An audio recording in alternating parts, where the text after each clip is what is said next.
Bismillahirrahmanirrahim. Assalamualaikum warahmatullahi wabarakatuh. Alhamdulillahilladzi hadana lihaza wa ma kunna linahtadiya laula an hadana Allah.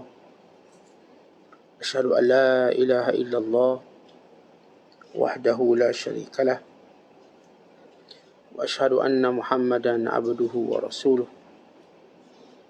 Allahumma salli wa sallim wa barik ala sayyidina Muhammad wa ala alihi wa sahbihi wa man sara ala nahjihi wa istanna bisunnatihi wa ihtada bihadihi ila yaumiddin, amma ba'du.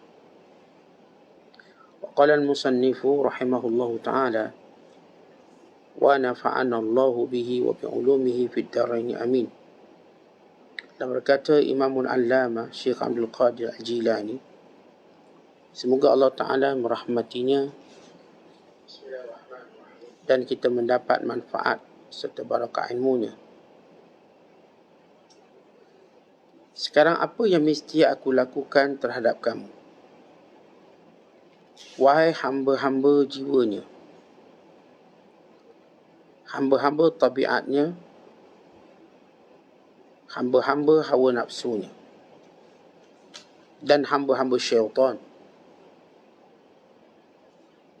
Aku tidak punya apa-apa selain kebenaran atas kebenaran, pati atas pati, yakni hakikat atas hakikat, kesucian atas kesucian, serta pemutus dan penyambung, yakni pemutus diri dari segala sesuatu selain Allah Azza wa Jalla,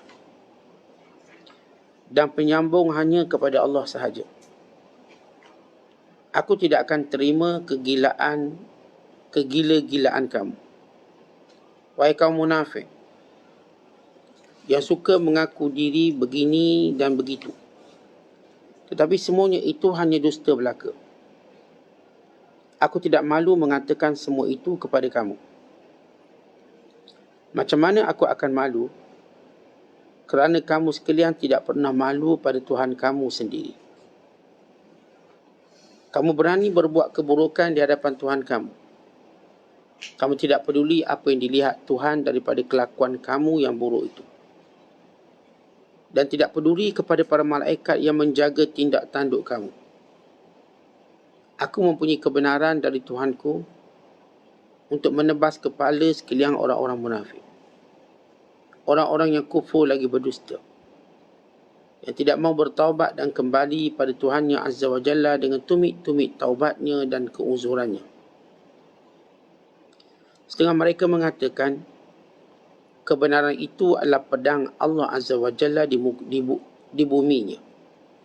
Tidak akan diletakkan ke atas apa sahaja, melainkan dia akan menebasnya. Terimalah apa yang aku katakan ini, kerana aku memberimu nasihat yang baik. Aku mahukan diri kamu itu untuk kamu sendiri. Aku memang sudah mati buat kamu, tetapi hidup di sisi Tuhanku. Siapa yang mempercayaiku dan persahabatannya kepadaku, niscaya dia akan mendapat manfaat dan akhirnya dia menang.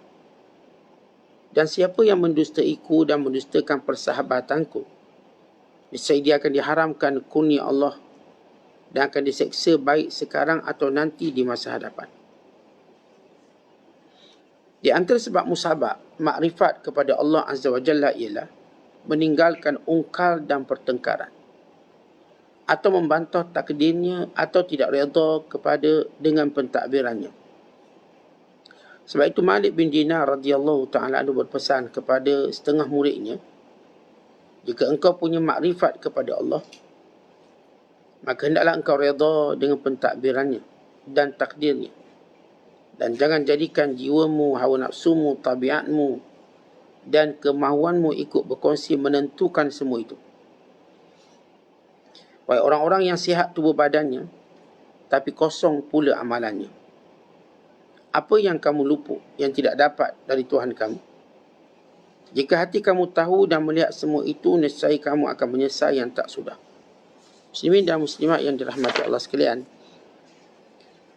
Syekh Abdul Qadir menyebut tentang tabiat kita yang terus menerus menjadikan kiblat penentu kehidupan kita, nafsu kita, kebiasaan kita, dan juga syaitan yang mempengaruhi kita. Kalau begini sikap kita setiap hari, macam mana kita mampu berubah? Bila keinginan kita dalam hidup cuma terus menerus mengenyangkan hawa nafsu, terus menerus tunduk dan patuh kepada setiap kata-kata hasutan was-was syaitan, dan terus menerus ingin melakukan yang cuma jadi kebiasaan kita, kita tidak mau mujahadah, tak mau lawan, maka bagaimana kita nak didik orang macam ni? Kalau orang tu memang perangai macam ni, nak didik macam mana? Umpama seorang cikgu berkata, kalau awak pergi sekolah, buku tak bawa, awak tidur dalam kelas, awak kacau kawan awak, saya beri latihan, awak tak buat, saya cakap, awak tak dengar, bagaimana mungkin awak boleh jadi baik dan berjaya?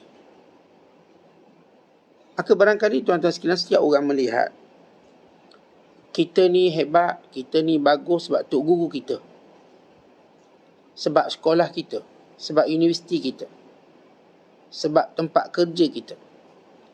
Kita lupa sebenarnya ialah sebab kita sendiri.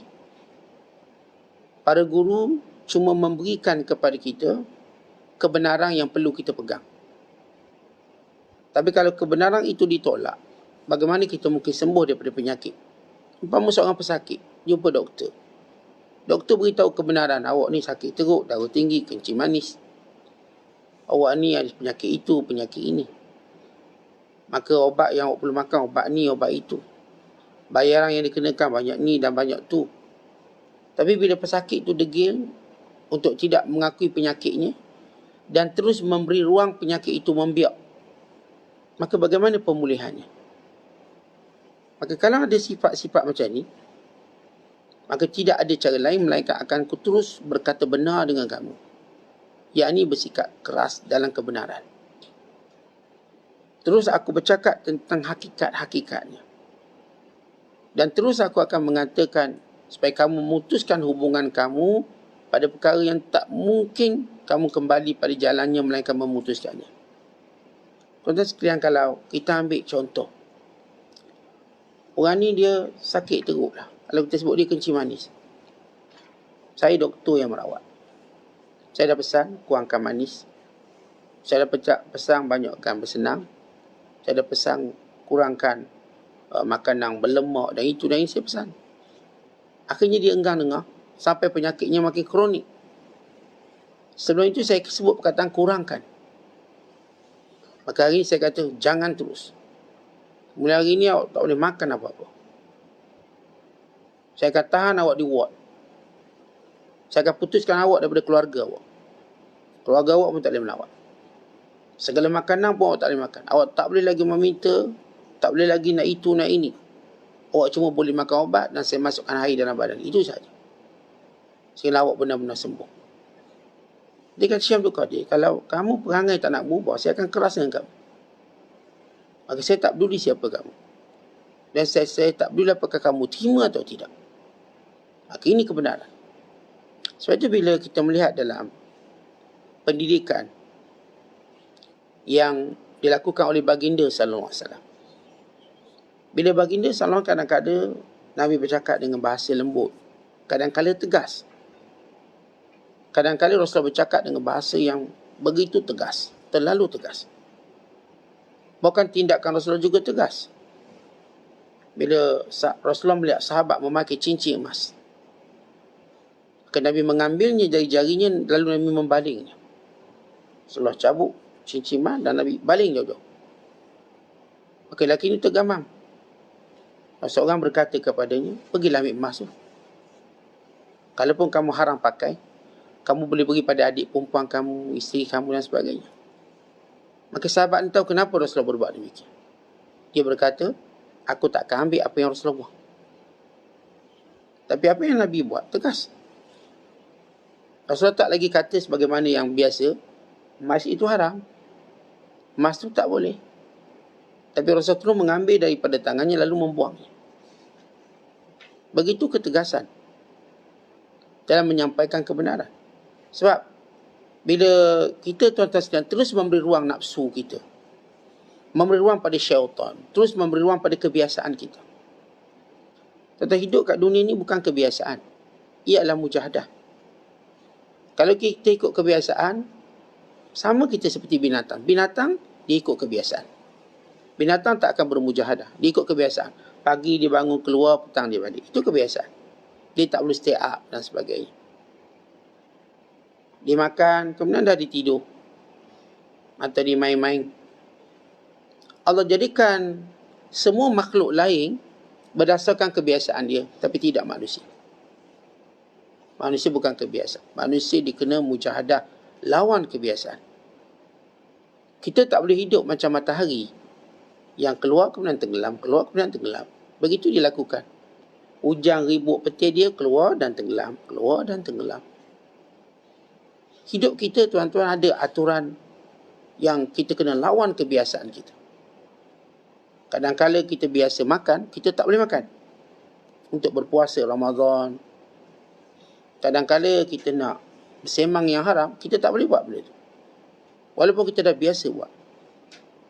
Sebab itu manusia hidupnya mujahadah. Dia bukan hidup dengan kebiasaan.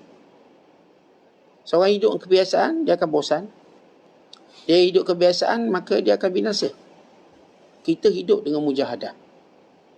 Sebab itu kita lihat perjalanan hidup manusia ini memanglah mujahadah. Syariat yang Allah Ta'ala turunkan kepada kita untuk membuang kebiasaan kita. Contoh manusia yang tak ikut Islam, tak ikut agama, dia akan buat kebiasaan. Atau yang sembah berhala dan sebagainya, mereka cuma buat kebiasaan biasa. Sebab itu mereka dinamakan agama itu sebagai ritual. Kan itu kebiasaan ritual. Ada hari pergi, ada hari tak pergi. Kita dalam Islam kita tak panggil ritual. Agama kita tak panggil ritual. Agama kita ialah kehidupan. Ialah nyawa dan roh kita. Kita perlu jaga dia. Kita jaga agama bukanlah sebagaimana kita jaga anak. Walaupun sayang anak, lebih pada itu. Kita jaga anak, dia dah besar, dia dah kerja. Pergilah kamu. Kahwin, duduklah mana-mana negara. Nanti raya balik. Dan kita menyimpan sayang. Agama dia tak boleh lari daripada kita. Dia lebih hebat daripada kita jaga anak kita. Dia tak akan biarkan dia tersilap. Melainkan kita mesti taubat segera. Sebab itu kita tak boleh ikut kebiasaan, apatah lagi syaitan, apatah lagi hawa nafsu. Yang akan membinasakan kita. Betul, ada orang yang tak minum arak kerana kebiasaannya tak mabuk. Tanpa melihat arak tu haram. Ada orang yang tak berzina kerana kebiasaannya tidak melakukannya. Tanpa melihatnya benda itu salah. Sebab itu dia tak rasa apa kalau orang lain berzina. Sebab bukan saya. Ada orang yang kita katakan, dia tu bukanlah homoseks, bukan lesbian, bukan gay. Kerana kebiasaan begitu. Tanpa dia marah pun orang buat gay. Tapi kita orang Islam tidak. Kita bukan sekadar tak buat. Kita menghalang orang lain buat. Tak boleh buat. Haram orang buat. Dan kita akan melawannya. Sehingga dia kembali pada fitrah. Kita bukan sekadar tak buat benda mungkar, kita cegah ke mungkar.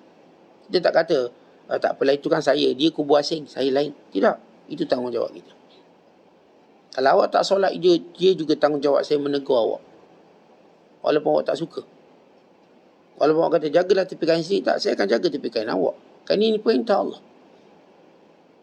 Kalau awak yang melakukan maksiat, kerana menjadi sunnatullah, bila buat maksiat, Allah datangkan hukuman pada semua orang.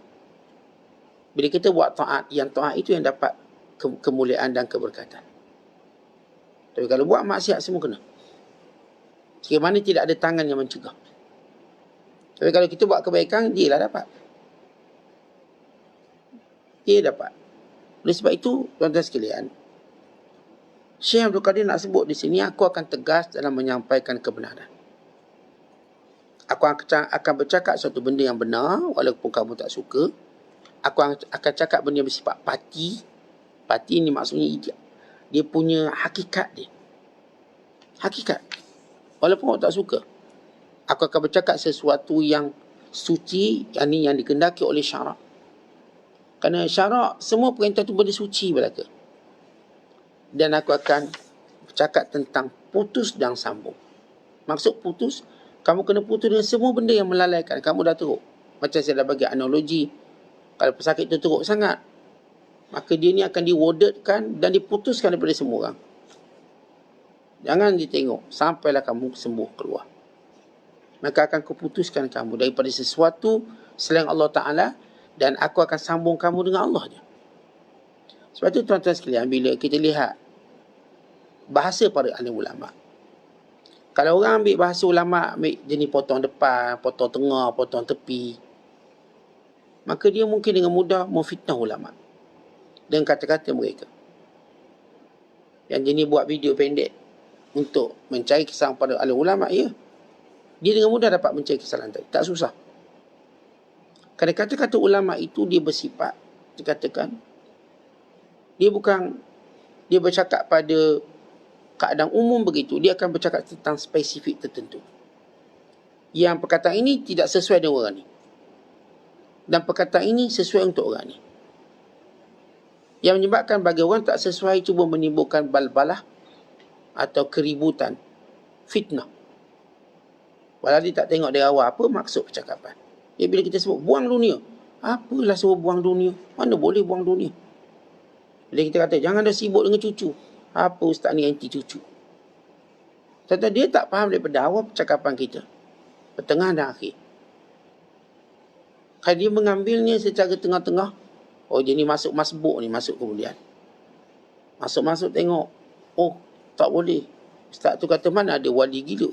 Adalah wali gila, dia tu ambil tengah. Dia tak faham definisi gila yang kita maksudkan.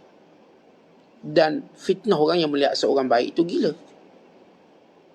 Ya, kerana Rasulullah juga dituduh gila. Tapi itu fitnah yang melihat Rasulullah gila. Nabi tak gila. Yang berlaku hari ni ada orang gila, ada orang cuba angkat dia jadi wali.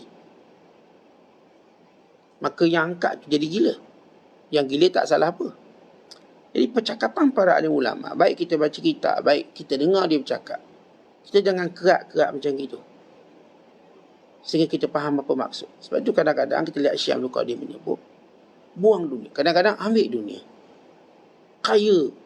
Kemudian sebut miskinlah kamu. Semua benda-benda ni tuan-tuan sekalian, kalau saya katakan orang yang faham secara juz'i, maka dia dengan mudah memfitnah dirinya sendiri sebenarnya. Orang kafir, dia tak nak hidayah. Dia kata Quran atau Islam bukanlah the religion of peace. Bukan agama kedamaian. Sebab dalam Quran sebut bunuhlah, bunuhlah, bunuhlah. Qatilul musyrikin kafah. Bunuhlah orang kafir semuanya. Dia pun ambil ayat-ayat itu. Walau ia bercakap tentang zaman perang. Dan bila zaman perang, kita cakap macam tu. Dan orang kafir nak perang kita, kita akan perang dia. Macam kita jual latih tinju, kita pun beritahu pada kita punya peninju, masuk gelanggang, jangan bagi peluang tumbuk, tumbuk dan tumbuk. Kita tak jadi masuk gelanggang, jangan tumbuk orang tahu, salam, kau boleh peluk. Namanya gelanggang tinju. Dia berarti yang baik dia tahu apa nak suruh seorang tu buat pada waktu dia. Tapi di muka ni, Quran sebut bunuh orang, semua bunuh orang. Macam mana kata Islam, agama damai? Lihat orang yang ambil sekerat. Dan benda yang sama, Syekh Abdul Qadir kata, ya, aku akan bercakap benda-benda. Yang saya katakan, kalau orang tu ambil sekerat, oh dia mula kata, oh ini Syekh ni kasar lah, itulah ini. Kata dia ada kita katakan package yang sempurna dalam percakapan dia. Tuan-tuan tak kenal keluarga tu, tuan-tuan kenal dia, tengok dia sedang pukul anak dia, jahat ayah tu. Kita tak tengok masa ayah tu suap makanan ke anak, peluk anak, cium anak. Kita tengok waktu dia rotang anak, jahat ayah ni. Atau kita tengok seorang suami sedang marah isteri dia, jahatnya suami. Kita tak tengok waktu suaminya sarungkan cincin, pakaikan rantai, waktu suami dia lap air mata isteri dia peluk. Yang tu kita tak nampak.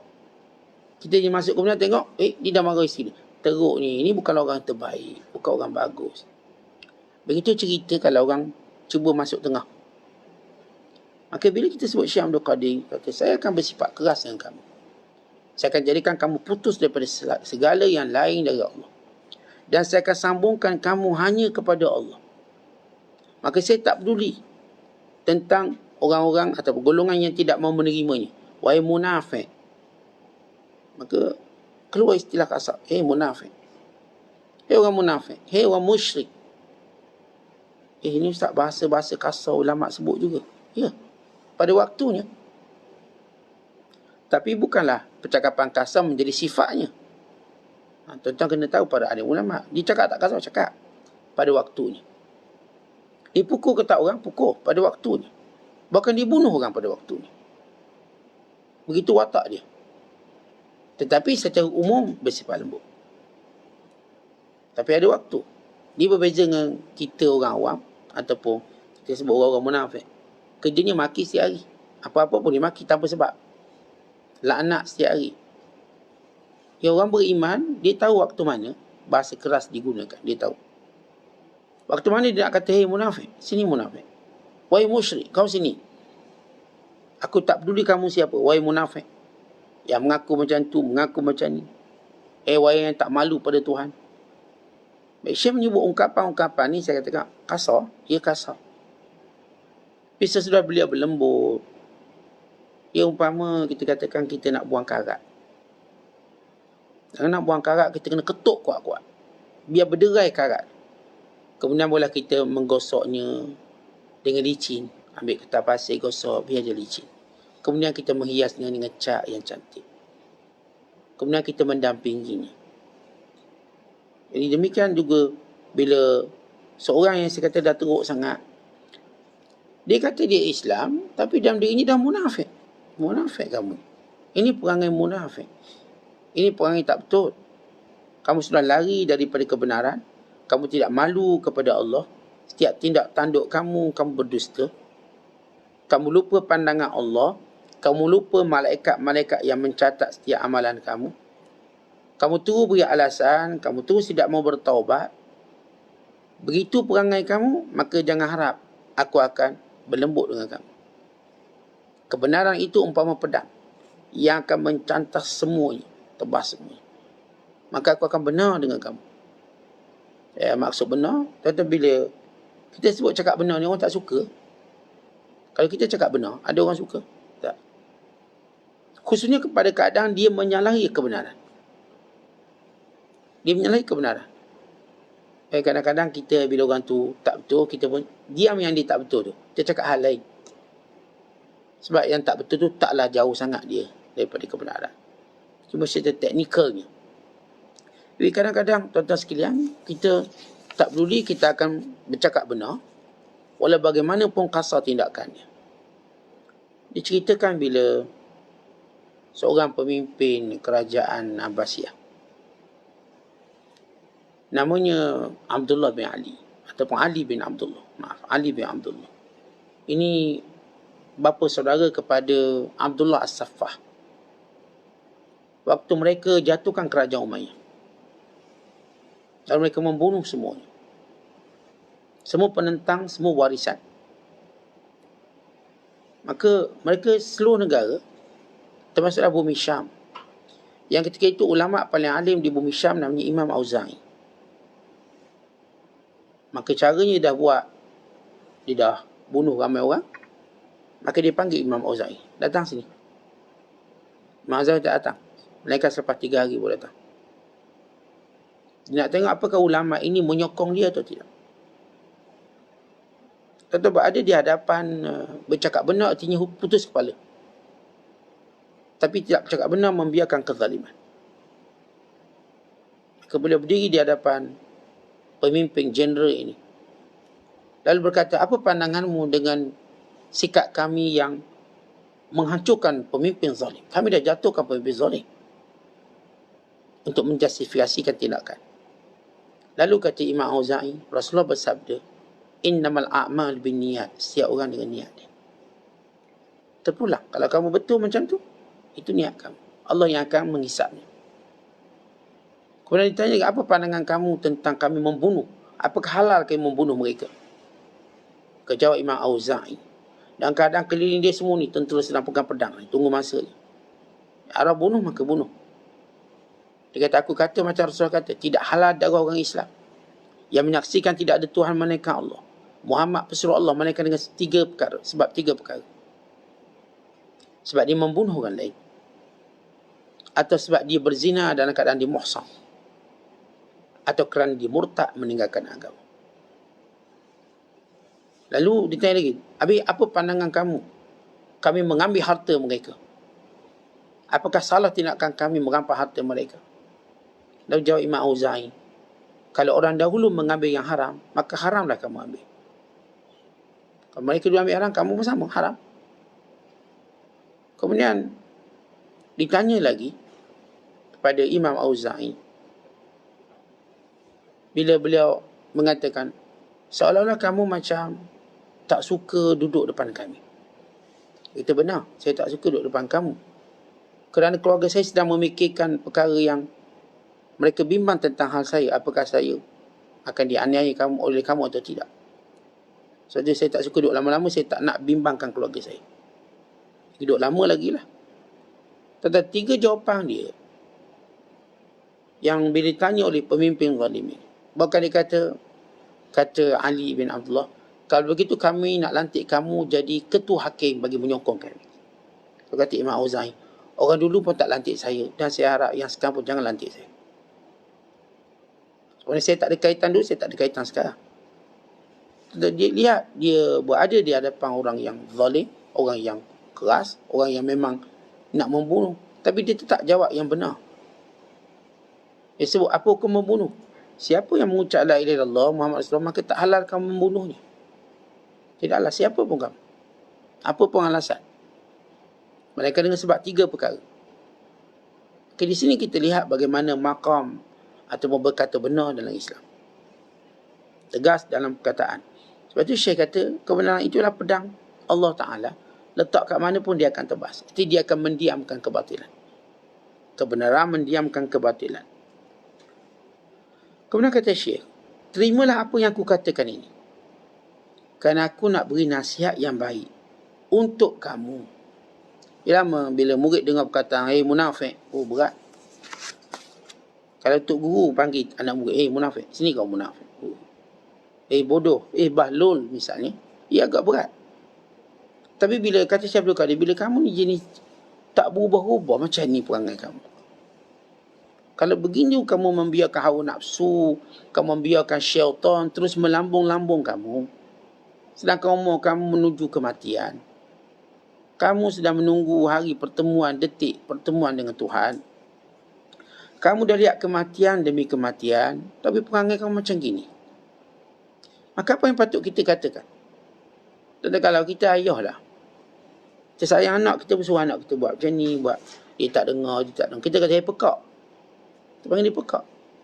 Panggil tak dengar, man buat ni. Man buat tak dengar. Last kali kita pekak, kau tak dengar. Kenapa datang gelaran tadi? Bila kamu makin degil dan sebagainya. Dan ungkapan-ungkapan ini kadang-kadang manusia perlu disedarkan dengan satu kalimah. Dengan satu kalimah. Walaupun kalimah tadi berat. Sebab itu kata Muaz bin Jabal radhiyallahu ta'ala anhu, dia kata, iqbalul haqqa min kulli man ja'a bihi wa in kana kafir. Terimalah kebenaran daripada mana pun dia datang, walaupun daripada orang kafir. Maksud di sini kebenaran yang menyakitkan. Terimalah benda itu, walaupun datang daripada orang kafir. Lalu kata sahabat Muaz bin Jabal, Tuan Guru, macam mana kami nak tahu kebenaran itu orang kafir cakap? Sebab orang kafir memang cakap benda batil. Ya, kadang-kadang orang kafir cakap betul, kadang-kadang. Kadang-kadang orang fasik bercakap betul, kadang-kadang. Lalu kata Muaz, inna alal haqqi nuran, kerana kebenaran itu ada cahaya. Tetapi bila ungkapan tu datang daripada orang kita tak suka, itu satu hal. Ungkapan tu datang bersama kalimah-kalimah yang keras, itu satu hal lagi. Tapi kalau dia kebenaran, kita akan nampak cahaya dia. Itu yang menjadikan, saya rasa macam kena ketuk polisi. Ya, itu kebenaran. Kebenaran itu menyakitkan. Kebenaran itu, kalaupun dia tidak seperti pedang yang menebas kepala kamu sakitnya, dia seumpama jarum yang cocok ke badan kamu. Tetap terasa. Sikit atau banyak rasa, ni macam kata pada saya ni. Ini hakikat dalam menyampaikan kebenaran. Kalau orang tu tak rasa, orang tu tak akan boleh berubah. Sebab itu ada kalimah-kalimah yang tertentu saya katakan mungkin berat untuk kita dengar. Bila kita tengok mak ayah kita didik kita, ada benda berat yang mereka cakap. Bahkan ada tindakan mereka kita macam tak puas hati. Tindakan-tindakan mereka menghalang kehendak kita yang kita nak. Bila kita nak duit, dia tak nak bagi. Tak, jangan. Kita nak makan tu, jangan makan yang ni. Ya, kita memberontak. Mak kita nak kebaikan untuk kita, ayah kita nak kebaikan. Ya, kita sedar waktu kita matang, waktu kita dah jadi mak ayah. Sama juga bila kita sebut para alim ulama, dia tahu apa yang kita tak tahu. Kadang-kadang ketegasan dia, kadang-kadang penekanannya pada sesuatu yang menjadikan kita agak melarikan diri daripada mereka. Tetapi bukan sikit kalangan murid yang lari daripada gurunya, dia kerana tak tahan perkataan-perkataan yang digunakan. Tapi lari daripada guru yang bercakap benar, satu kerugian. Macam orang lari daripada latihan tentera lah. Dia tahu kasar. Itulah latihan. Belum cerita latihan komando lagi tu. So berlari 24 jam. 24 jam disuruh lari. Jangan tidur. Lari. Berendam dalam air. Tapi kenapa orang tidak mencela latihan itu? Bukan orang kata inilah punca hebatnya komando. Hebat komando. Dia nak tidur pun tak boleh baring. Tak kepala dengan bertonggek, kepala di bawah. Tangan di belakang. Tidur. Kalau nak tidur. Tidur dalam air. Dia tanggalkan pakaiannya. Dia berikan makanan yang buruk. Bukan mungkin tak makan. Dia biarkan kakinya melecet. Bukan pecah dia lari. Yang lama. Dia biar macam-macam. Tetapi tak pernah ada orang mencela latihan sekeras ini. Sehingga akhirnya mendapat beret hijau, beret purple ke, beret merah. Ikut keadaan negara. Oh, ini komando. Dia dapat beret ni, beret ni. Tetapi ini semua latihan untuk jadi orang hebat. Dalam agama, kita jauh lebih inginkan kehebatan tujuan untuk selamat dari neraka Allah. Mujahadah. Walaupun agama tidak sekeras komando tu. Tak keras. Jauh lebih lembut. Agama Islam disebut ikhlas dia jauh lebih lembut. Sebab ia syariat yang datang dari Allah yang maha bijaksana. Yang maha bijaksana. Maka walaupun Zahir nampak keras, kena berlapar, kena bangun qiyam, kena tinggalkan yang haram itu dan ini, namun di sebalik tegas, keluasannya banyak. Banyak keluasan. Sebab itu kita tak boleh beri ruang pada hawa nafsu, sebab keluasannya banyak. Bahkan kalau kita berusaha melemahkan dengan sesungguh-sungguhnya, maka kita tak rugi apa-apa pun. Kita tak ikut syaitan, walau satu kalimah kita tak pernah rugi apa-apa. Yang rugi waktu kita mengikutinya. Sebab itu kita diajar oleh para ulama. Isbir ala murid ta'allumi sa'atan. Sabarlah atas kepahitan untuk kamu belajar. Satu ketika, satu detik. Sabar sekejap. Macam kita sabar menelan obat yang pahit. Macam kita sabar tuan-tuan buat benda yang memang tak suka, tapi dia ada kebaikan. Ya, bila saya kata Syekh Abdul Qadir Jilani, dia ada bahasa-bahasa kalau kita baca memang keras dan sebagainya. Maka ini bukan sebab untuk seorang tu lari. Kalau kamu lari, maka kamu lari daripada manfaat untuk diri kamu sendiri. Kalau kamu tetap dengan kami, maka kamu akan mendapat manfaat, kamu akan menang dalam kehidupan ini. Maka pilih. Sebab itu kata Imam Asy-Syafi'i pada gurunya, tuan guru, kenapa tuan guru keras sangat? Tidakkah tuan guru takut orang akan lari? Maka jawab gurunya, yang lari itu cuma orang yang bodoh. Kalau orang cerdik takkan lari. Yang bodoh, dia lari. Sebab dia tak tahan dengan, dia tak mampu sabar. Oleh sebab itu, tuan-tuan sekalian, memang dalam kita nak jadi orang baik, kita perlu ada guru-guru yang tegas dan mendidik kita. Kita kena ada guru-guru yang tidak berselindung bercakap dengan kita. Dia nak cakap, dia cakap. Kerana mereka cermin kita sebenar.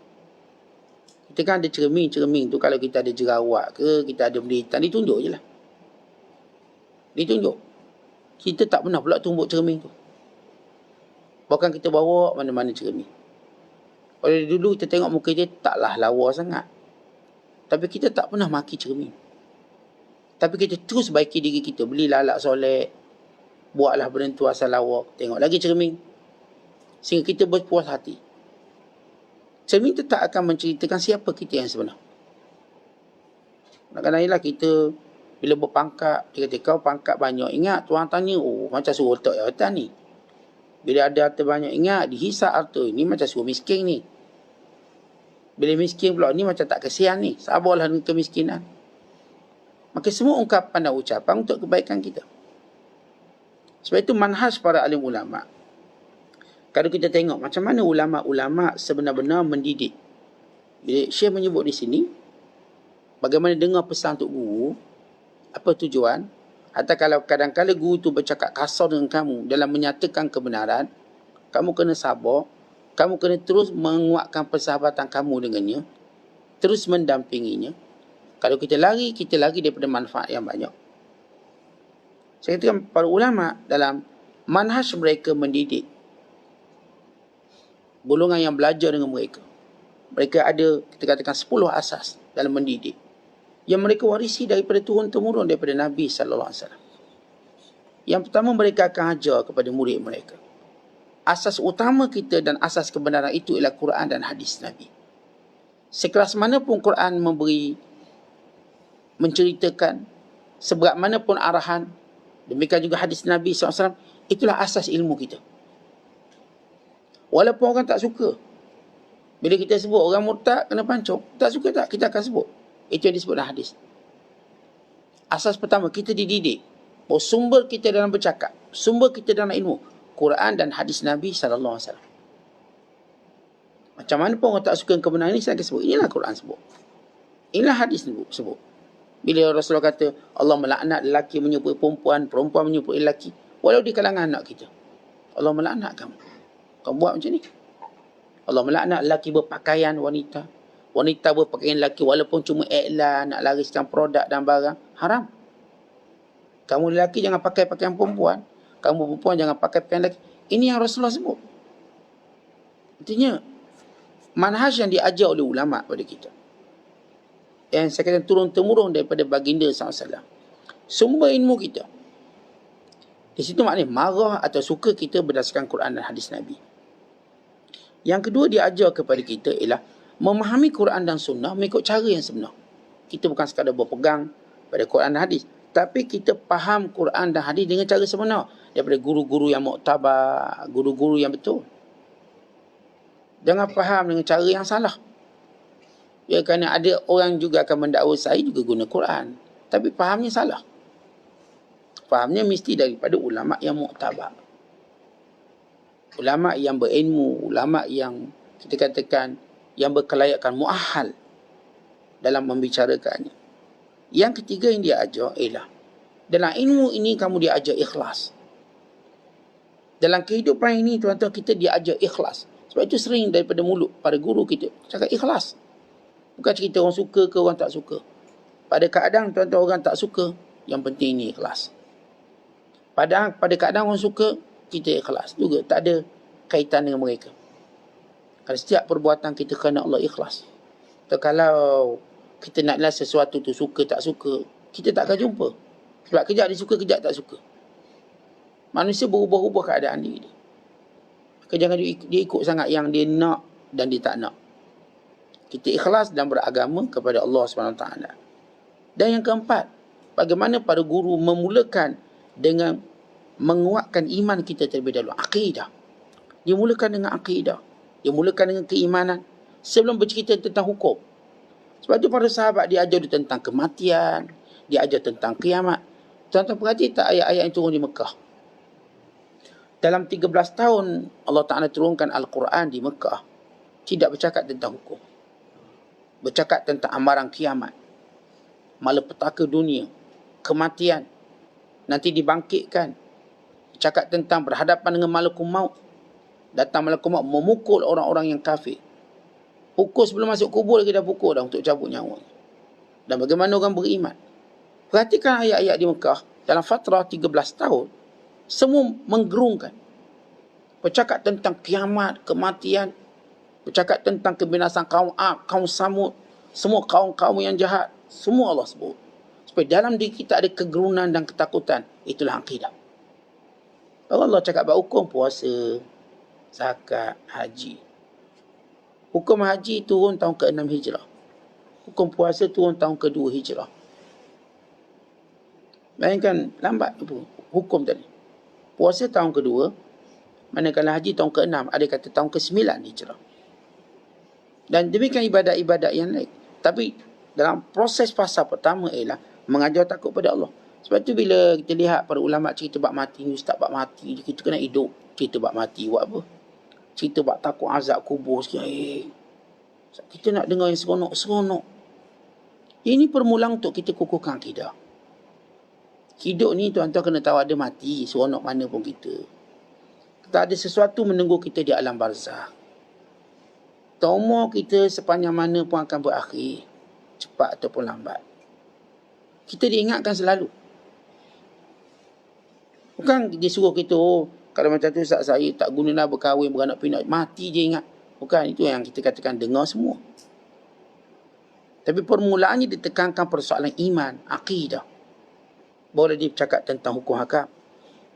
Dan yang kelima, bagaimana para ulama kita sentiasa ajar kita. Dalam manhaj dia mendidik kita ialah muliakan ilmu. Muliakan ilmu. Besarkanlah ilmu. Dan dia adalah ibadah untuk kita dekat dengan Allah. Kata Imam Zuhri, tidak ada benda yang paling baik untuk kita dekatkan diri kita pada Allah selain ilmu. Kata Imam Syafi'i rahimahullah, amalan sunat yang paling afdal sekali ialah ilmu, menuntut ilmu. Lepas tu ulama-ulama kita tekankan belajar.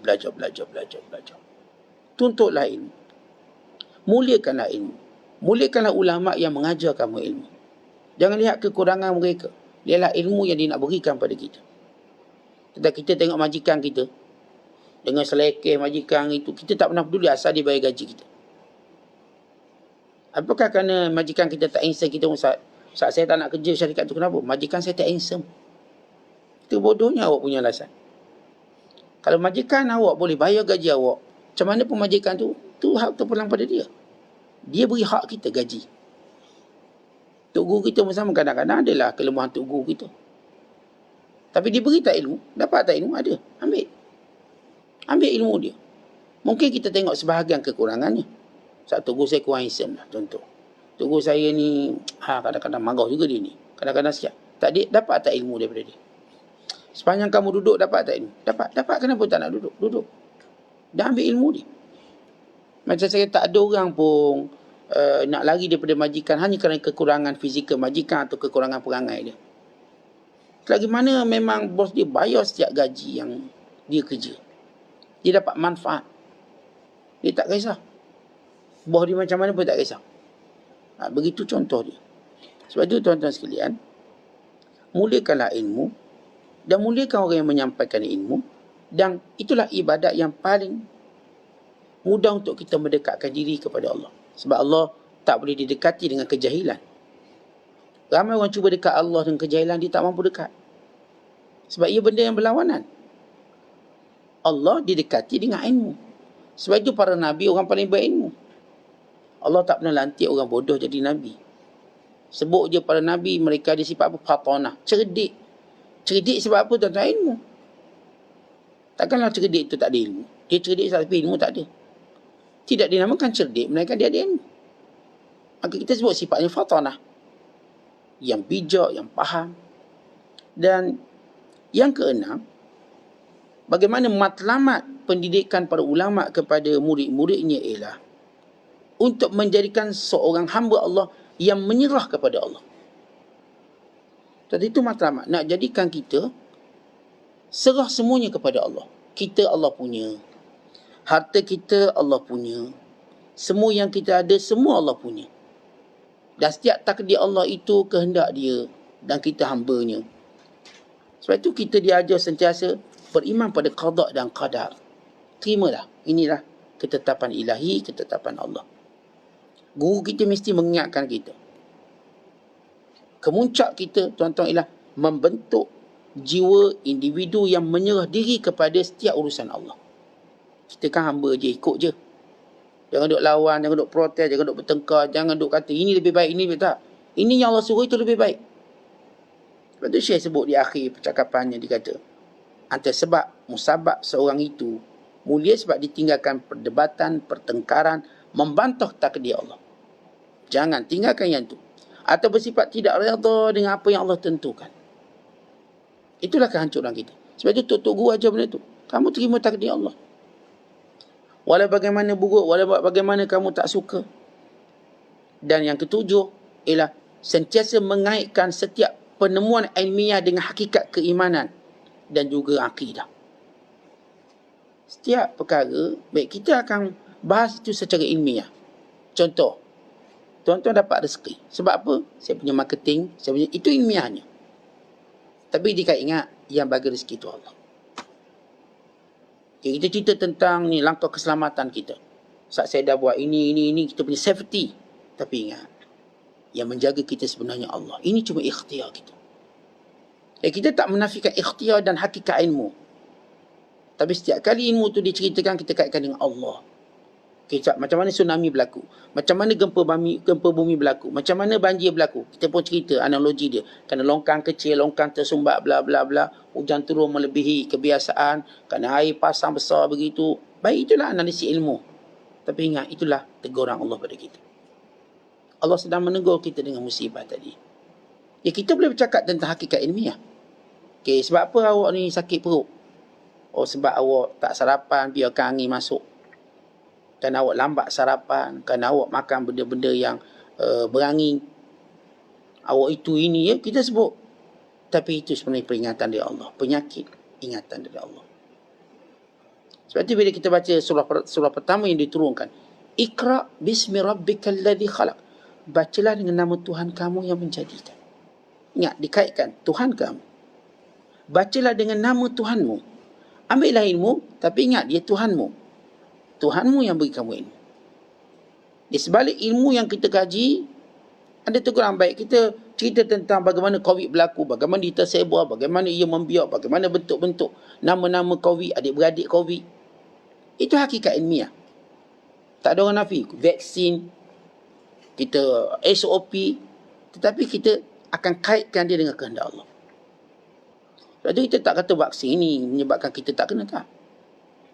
Kena tak kena itu urusan Allah. Tapi ikhtiar itu yang Allah suruh. Itu yang saya kaji. Dan itu yang saya faham. Dan itu yang saya lakukan. Tetapi saya tahu itu semua kehendak Allah. Terhebat kita diajar begitu selalu. Kita sakit makan ubat. Dan ubat ni ubat yang hakikat ilmiahnya memang mujarab. Dan ramai makan, alhamdulillah. Tapi kita selalu diingatkan wa iza maridtu fahuwa yashfin, yang sembuhkan kita Allah. Tentang kita cari rezeki. Dengan ilmu kita belajar. Kita ambil bahagian bisnes. Kita ambil bahagian management. Ya, kita pun buat coaching ke orang. Ini cara nak kaya. Kalau awak bagi saya 100,000, saya boleh jadikan ia 1 juta dalam masa sebulan sahaja. Tapi ikut cara saya. Saya boleh jadikan.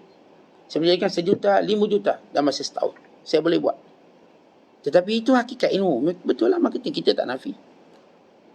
Tak nafi itu hakikat.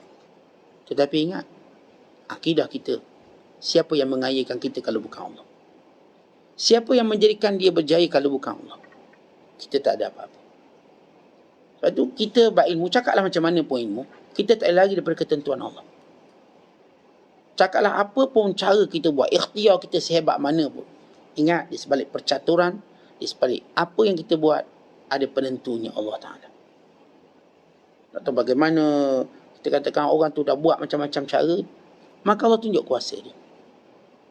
Akhirnya gagal. Perancangan cukup teliti. Dia mesyuarat berjam-jam lamanya. Tapi bila Allah tentukan, maka gagal. Kita lihatlah, belum ada negara dan dunia mengatakan mereka berjaya untuk mengekang pandemik. Mereka tu takut-takut. Kami dah berjaya, kata Hong Kong. Kata Taiwan. Kalau berjaya, sila buka negara kamu untuk dilawati. Oh, tak boleh. Kami sekat. Jadi kamu tak berjaya. Tak ada negara yang berani kata kami berjaya. Tapi tuan-tuan, ia tidak menghalang kajian ilmu macam mana nak buat. Tapi kita pergi pada hakikat keimanan kita, akidah kita. Itu yang diajar oleh para ulama kita. Kata ulama kita tak pernah memusuhi ilmu dan kajian ilmu. Tidak pernah, walau sekali. Ikhtiar. Tapi benda yang kita kena sedar bahawa apa pun ilmu kita, apa pun ikhtiar kita, ada Allah penentunya. Sebab itu Qarun dilaknat oleh Allah sebab dia rasa dia paling berilmu. Innama utituhu ala ilmin indi. Aku dapat semua kekayaan kerana aku pandai. Innama utituhu. Aku dapat semua kerana ilmu yang kau ada. Tapi bila, ya betul Qarun ni, dia boleh buat logam tu jadi emas. Yang Fir'aun ni ambil cukai untuk kaya. Fir'aun tuan-tuan, dia kena ambil duit rakyat untuk dia kaya. Tapi Qarun tak boleh ambil duit sesiapa. Qarun tak pegang jawatan apa-apa. Dia tak jadi pun ketua kampung. Dia tak jadi pun JKK ke. Dia tak jadi pun YB. Tapi dia mampu kaya. Sebab dia mencipta duit. Tuan-tuan cari duit, dia cetak duit. Bila orang tu cetak duit, dia buat duit, memang dia kaya. Kita kan cari duit siang malam pagi petang. Hari dapat hari ni RM400. Oh, rasa kaya. Kau dapat berapa tu? Nanti aku cetak RM4,000. Cetak. Ya. Qarun tuan-tuan, dia buat duit. Dia buat emas. Dia reka emas. Cerita macam mana dia dapat ilmu tadi. Daripada sekian-sekian. Walaupun cerita tak penting. Tapi yang penting bagaimana Allah beri dia suatu keajaiban ilmu yang Allah beri pada dia. Untuk dia buat benda tu. Ya, kita katakan ada orang yang Masya Allah, bila saya tengok komen-komen orang kaya di dunia, mereka kata ni orang kaya ni, dia bijak. Dia ni bukan manusia di sini. Dia alien, planet lain. Oh, macam tu dia kagum. Pada orang tu cuma tunggu bengkelak juga. Dia satu malam boleh hilang bilion. Bila orang puji orang paling kaya di dunia. Tak sebutlah siapa paling kaya orang puji. Saya rasa dia bukan manusia planet ini. Dia come from outside. Dia datang daripada another space. Planet lain. Dia ni alien.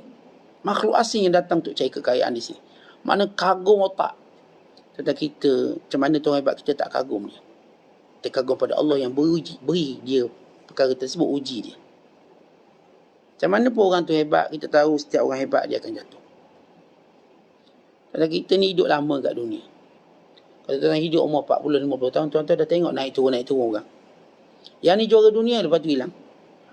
Yang ni paling kaya, lepas tu tak ada yang senarai. Yang ni paling genius, lepas tu nampak jadi bodoh. Tuan-tuan, kita tengok semua. Itu baru Allah bagi kita umur berapa puluh tahun. Yang Allah cerita dalam Quran 1000 tahun.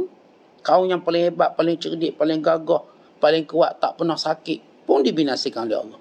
Tak pernah sakit. Kau tak pernah sakit. Tubuh besar, sihat. Udara segar. Tak sakit, tapi lihat Allah musnahkan mereka sekelip mata. Kita rasa dengan takat jogging, tiap-tiap hari rasa sihat, tak kena balik. Saya jogging, makanan sihat. Saya tak makan benda ni, benda. Tak kena lagi, tahu-tahu kena teruk pada orang makan banyak lagi. Bukan kita menafikan hakikat ilmu, tetapi kita kaitkan hakikat ilmu dengan kehendak ketentuan Allah Ta'ala. Ini yang diajar oleh ulama. Dan para ulama yang ke-8 sentiasa menjadikan mereka contoh tauladan kita. Ada banyak yang kita boleh contohi mereka. Keyakinan mereka, akhlak mereka, perbuatan dan perkataan mereka, keluarga mereka, semua jadi pedoman dan juga menjadi suatu contoh terdekat untuk kita tengok. Macam kita masuk coaching untuk jadi kaya lah, kita mesti tengok orang tu berjaya tak. Kalau dia pun bisnes lingkup, kita pun tak nak dengar. Dia pun memang berjaya. Dia berjaya. Sama juga para alim ulama. Ya, Syekh Abdul Qadir, dia berjaya. Tuan-tuan, dalam hal kekeluargaan tak ada orang lawan dia. Isteri dia 4. Anak dia 49 orang. Kita anak 2 orang tak tahu ke mana hilang. Mana tahu anak saya ni? Tak tahu. Pergi kuliah sama-sama buat anak. Tengok-tengok anak hilang. Masuk dalam kolam. Mana anak tak jumpa? Itu baru 2 orang. Ni 49 orang. Anak. Bagaimana dengan qudwah? Dia qudwah. Contoh. Sebab sentiasa orang contoh, dia akan buat benda yang luar biasa. Sebab dia nak jadi contoh. Kalau dia isteri seorang, anak seorang, dia tak jadi contoh. Sebab ada orang dia boleh lah bini seorang. Kita 3 Ustaz, macam mana? Kita 4. Atau dia anak seorang boleh Ustaz. Boleh jadi kita anak 5 Ustaz. Nak ajar yang ni nak ilmu. Jadi kita tak akan kata dia contoh. Ni contoh 49 orang anak. Macam mana didik anak-anak dia? Macam mana didik isteri dia? Macam mana dia jaga hubungan dengan mertua-mertuanya? Ipa dua dia. Ya, dia orang contoh. Sebab tu bila kita tengok Nabi SAW, tak ada orang boleh kata dia ada satu benda yang Nabi tak ada untuk saya kehilangan contoh. Rasulullah ada semua yang kita nak. Kalau cerita anak ramai, Nabi anak ramai. Cerita anak angkat, Nabi ada anak angkat. Cucu angkat, Nabi ada cucu angkat. Nak cerita kita dalam posisi atuk, Rasulullah itu datuk. Nak cerita kita dalam posisi sibuk, Rasulullah paling sibuk. General, Rasulullah general perang. Imam, Rasulullah lah imam. Guru, Rasulullah lah guru. Kaunselor, Nabi lah kaunselor. Semua status masyarakat ada pada Nabi SAW. Nak cerita suami, Rasulullah suami. Isteri baginda ramai. Jaga hamba, Nabi pun ada hamba. Macam mana Rasulullah melayan hambanya? Jiran, Rasulullah pun ada jiran. Maka kita lihat kehidupan Rasulullah, bila Allah nak jadikan baginda contoh, semua benda yang kita perlukan ada pada baginda SAW. Kita orang meniaga, Ustaz, Rasulullah pun niaga. Kita anak yatim, Nabi anak yatim.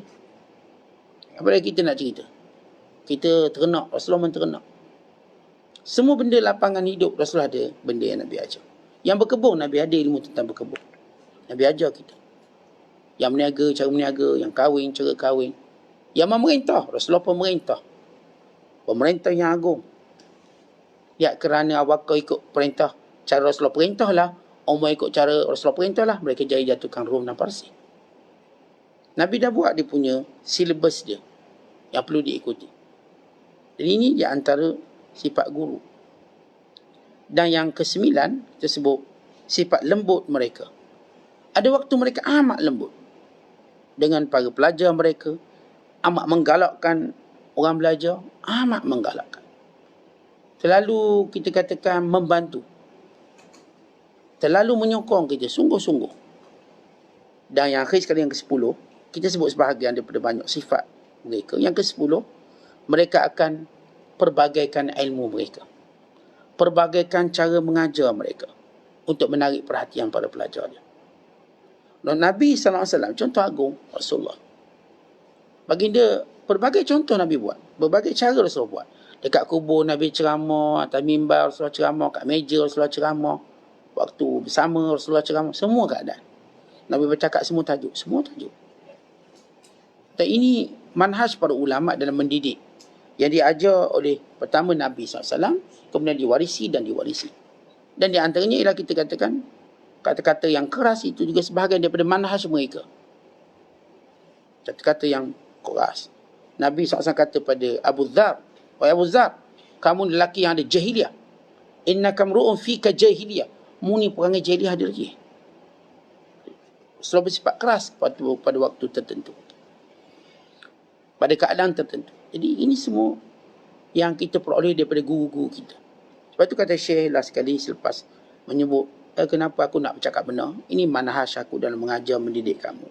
Dia kata, wahai orang yang sihat tubuh badan. Yang sihat tubuh badan. Tapi kosong amalan. Badan sihat, amalan kurang. Wahai yang banyak harta benda. Tapi kurang ketaatan. Wahai orang yang panjang usia. Yang kurang kepatuhan pada Allah. Wahai orang yang ada segala nikmat untuk dia menambah kebaikan, tapi dia lepaskan peluang. Maka rugi kita. Apa yang kamu luput? Apa yang kamu tak dapat dari Tuhan kamu? Yang menjadikan kamu berpaling daripada Allah. Apa sebab? Allah ada beri apa yang kamu nak. Kalau sekiranya kamu tahu akan lalai perbuatan kamu, kamu akan menyesal satu hari nanti. Tetapi kita, apa benda lagi kita nak tuntut dengan Allah? Apa benda? Kesihatan, tubuh badan kita, harta benda kita, masa kita, semua Allah dah bagi. Sebab itu tak ada seorang pun ada hujah di hadapan Allah. Tak ada seorang. Tetapi Allah ada hujah yang banyak atas mereka.